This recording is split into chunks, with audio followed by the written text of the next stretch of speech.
మనం పూజలో వాడేవన్నీ శుద్ధంగా, ఎవరు వాడనివి, ఎంగిలి కానివి ఉండాలని అందరూ అనుకుంటారు. కానీ ఇదంతా ఎంతవరకు నిజం? దేవుడికి ఇచ్చే పాలు దూడ వల్ల ముందే ఎంగిలవుతాయి. పంచామృతంలో ఉన్న తేనెను చేసిన తేనెటీగలు తేనెను ఎంగిలి చేస్తాయి. అభిషేకానికి వాడే నీళ్లు కూడా చేపల కారణంగా ఎంగిలి అవుతాయి. అంతేకాదు, ఈ ప్రపంచంలో ఎంగిలి కానిది ఏదీ లేదు. మరి మనం ఇప్పుడు దేవుడికి ఏది ఇచ్చినా పవిత్రం ఎలా అవుతుందని ఆలోచించారా?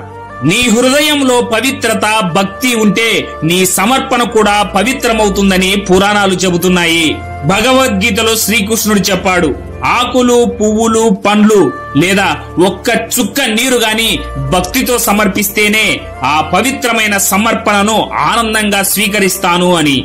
దీన్ని బట్టి దేవుడికి ఏది సమర్పించినా భక్తితో సమర్పిస్తే సంతోషంగా స్వీకరిస్తాడు. దీనికి ఉదాహరణగా మనం భక్త కన్నప్పను చూడవచ్చు. దీనిపై మీరేమంటారో కామెంట్ లో చెప్పండి. జై శ్రీరామ్.